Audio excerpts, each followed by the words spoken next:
Hey everybody, welcome back to Video Game Mess. So, today we're going to have a super fun and exciting episode for you guys today, because we're taking a look at the Shinra Archaeology Cut retranslation of Final Fantasy VII Mini to work now on PlayStation 1. If you aren't aware, there is a new translation of this game out on the internet, because basically when this thing was actually localized by Square from Japan to North America back in the 90s, the translation was considered not to be the best thing ever. And that was kind of the reality of games back in the day. They would get translated, but a lot of things would get changed around, and sometimes the translation wasn't all that good. Now, I'm not trying to say that the story or translation in the original Final Fantasy was a bad time. I'm just saying that this is definitely going to be a better time. And big thanks to Kilter Music for helping with the capture. He has the personality and overall maturity of like my 8-year-old nephew in all of the best, most fun ways possible. Before we get much further involved though, do me a huge favor, go down below, hit like and subscribe, and ring that notification bell. Definitely helps us out. And if you feel so inclined and want to support the channel, I got a Patreon link down below as well. But think about what you know about the Final Fantasy VII story if you haven't played it in a while. Of course, the same story beats are going to be here. It's not changing anything as far as the story is concerned. It is just retranslating all of the actual English into another better form. Basically, what's happening here is they take the original kanji and Japanese language, and then new translators go in and actually make a new translation, so it's more conversational and makes more sense. And honestly, that's not a bad thing whatsoever. If you take a game as good as Final Fantasy VII and you actually technically improve on it, you're just getting a better overall experience. And it's not like this thing is going to replace the actual translation that you played back in the PlayStation 1 era. This is just kind of a take it or leave it optional experience for you. But personally, having gone through some of this, having watched some of the footage that Kilter sent into me, I will say that this definitely just reads and kind of flows a little bit better. Now, there are going to be a few limitations on the PlayStation 1 side of things, some abbreviations in some of the menu items, but this is also available for the PC version as well. But I know if you're like me, a lot of the times, even though PC versions of PlayStation 1 or console games are fun, you really want to play on the original console version just to get the vibes you were getting back in the day, and that is how this is being captured here. And I will say, even if it's been decades since this game came out, it still absolutely has an amazing visual vibe and an amazing story to tell that is just now made better by that English being a little bit better. Because it's one of those things, some of the translations from the previous version, they would take something, the literal Japanese, and basically try to say it again literally in English. A lot of times that does not translate well, because if you take the actual meaning and don't switch it into something an English speaker would understand or that it would flow to them, you end up with this tonal mismatch.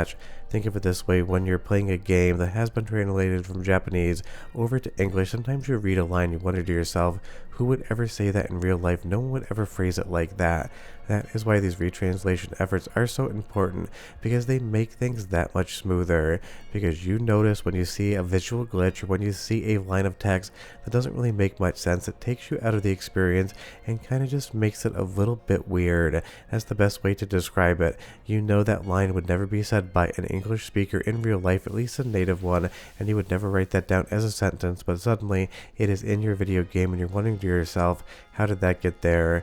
And honestly, some of the worst translation efforts in video games end up becoming memes, just how bad they truly are.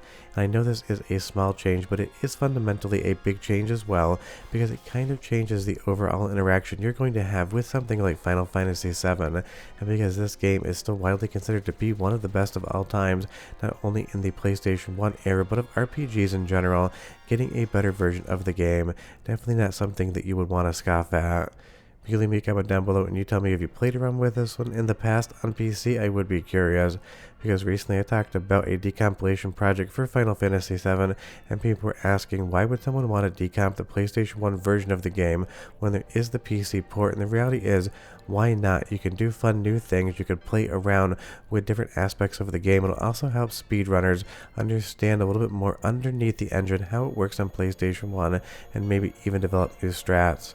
But getting this English language kind of cleaned up, definitely a benefit, but there's more improvements in this patch as well, which I'll get into after the soundtrack sample. But again, Final Fantasy VII has one of the best soundtracks that Square ever made and ever existed in video games, so go ahead and listen, and I'll be right back with a lot more translation fun.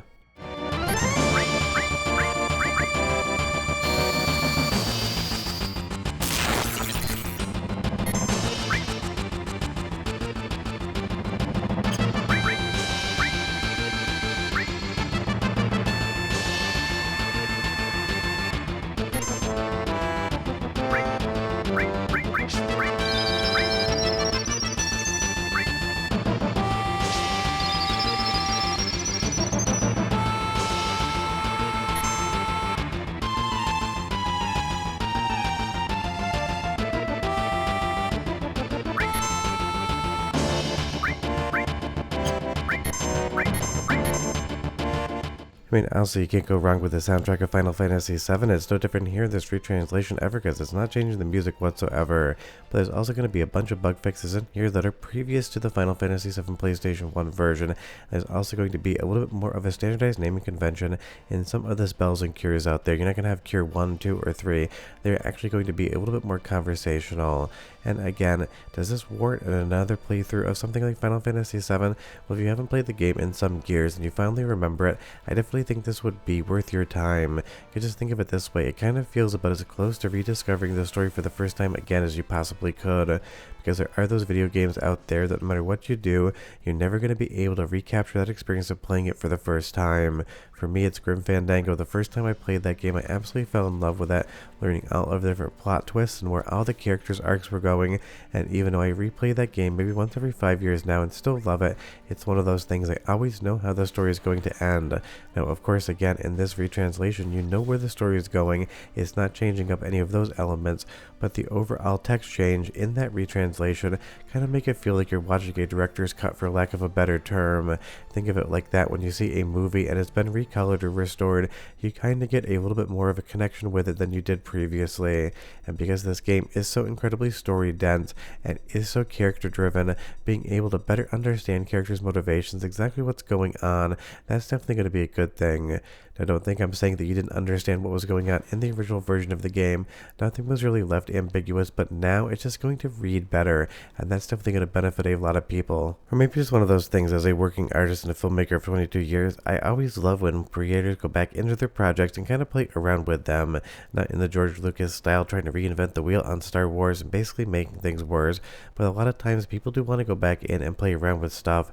Now, in this instance, obviously, it isn't the original translation team. It is fans and modders going back in, but it kind of has the same overall vibe. Somebody realizes that as good and incredible of a game as Final Fantasy VII is in English on the PlayStation 1 disc, there were some issues in the translation, and they think to themselves they could give fans a better time and give themselves a better time. And think about the labor of love something like this requires. It's not like Final Fantasy VII is light on text or story. This thing is absolutely lousy with a dictionary's length worth of words strung together into sentences, so having to go in, get a Japanese speaker to retranslate all those lines and then modding them back into the game with the proper formatting, kerning, and punctuation, that is definitely something that is not easy. Let's do one more soundtrack sample just because I love the music, and I'll be right back with just a little bit more.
So yeah, not only is Final Fantasy VII one of the most iconic PlayStation 1 games ever, it's also one of the most iconic Final Fantasy games ever and role-playing games in general. That is how incredibly important this game was. It didn't just show the promise of the 32-bit era, it showed that Square could take Final Fantasy and bring it to 3D and tell an absolutely outstanding story. And now this translation is updated, it's made to work on the PlayStation 1 version of the game, and even though I really do appreciate that the PC port exists and people mod for it, there's just something about the original PlayStation 1 look of this game that feels like the most true version of Final Fantasy VII. But you can definitely leave me a comment down in the description below and tell me, PlayStation 1 or PC, which one would you pick? But this game has such an incredible story, and now you're going to get a different read on it. Think of it this way, think of public speakers, two people given the same script. You're going to get two completely different reads and two completely different feels based upon who's reading it to you. When you have a translator bring something from Japanese to English, you're going to have different reads on the situation because a lot of it is just kind of not contextual, but more putting that feeling they think in there. If you want to play this one, I left a link in the description below to the patch to patch your own game. But we're done. Go play this one. I'll see you guys next time. Bye-bye.